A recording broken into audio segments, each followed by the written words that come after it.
the game they've played for so long. Oh, Joe Biden's fault, Barack Obama's fault, Hillary Clinton did.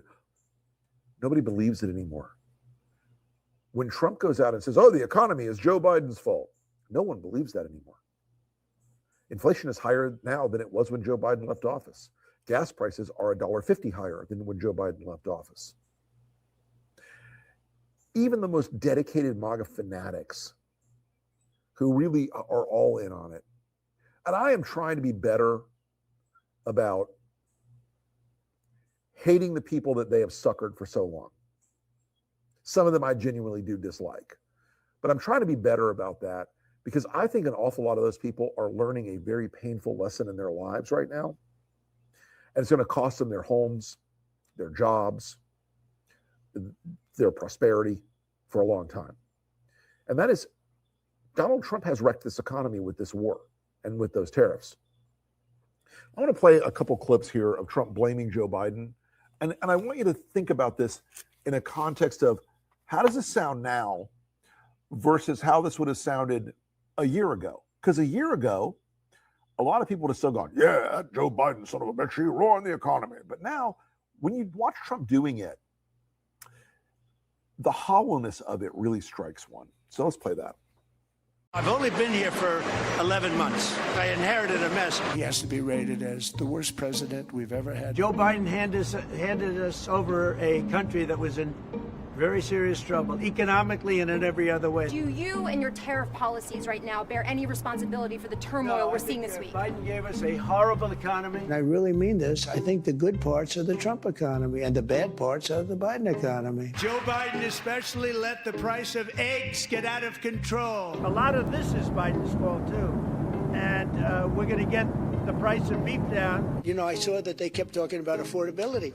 Well, Biden was a disaster with affordability. Well, it's a Biden appointee, and we've had problems in the past. We have a bad Fed person. He was extended by Biden. This was all caused by bad rules, regulations, and other things by Biden. If you have some drug dealers in your country and you're the president, you don't necessarily put the president in jail for 45 years.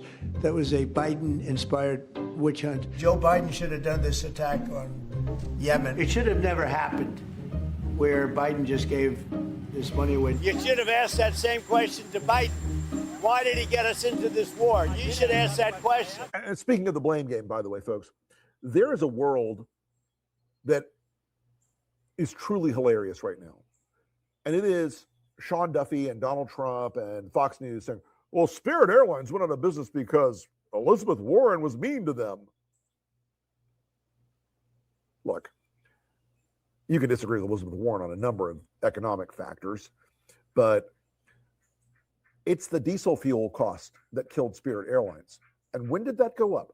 When did that go up? I'm trying to think what it was that caused jet fuel, which is diesel fuel, by the way. Diesel is the JP 4, 7, and 8 families of jet fuel are all diesel derivatives.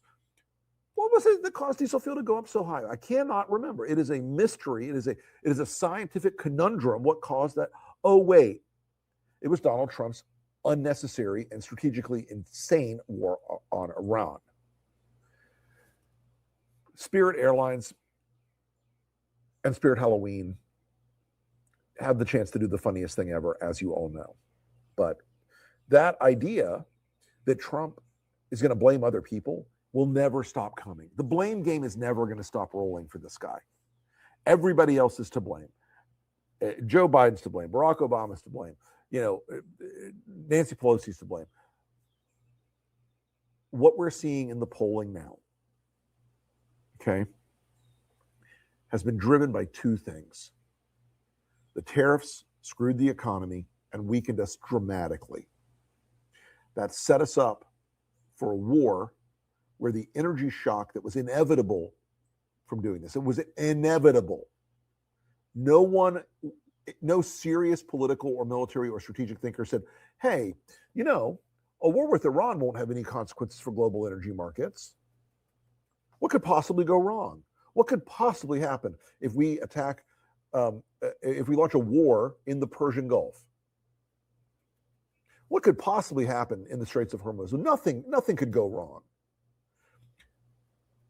There's no one else to blame except Donald Trump. There's no one else to blame except Pete Hegseth.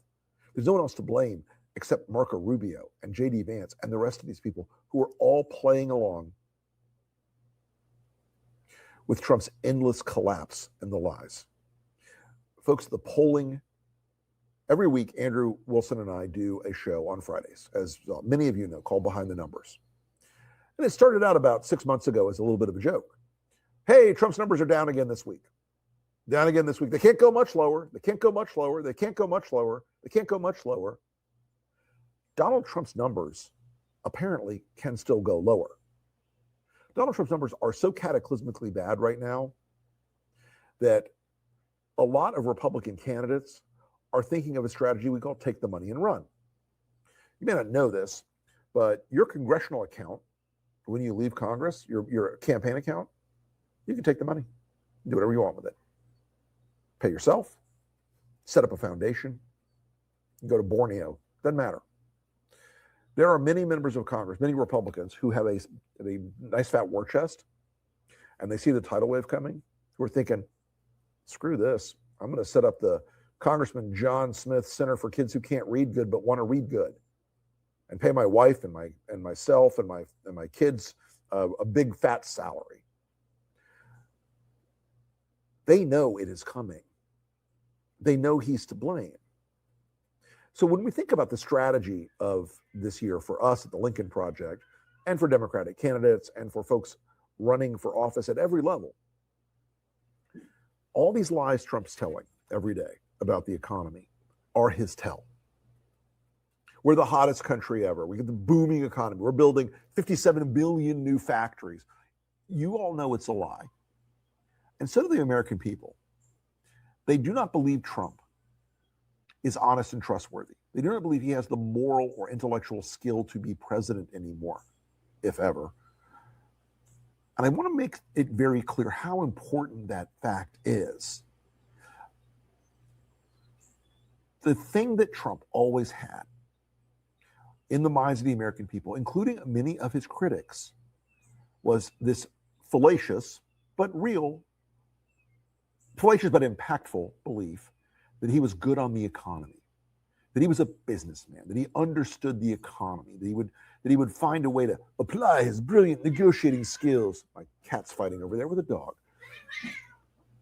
Outstanding. Go to it, Beaks.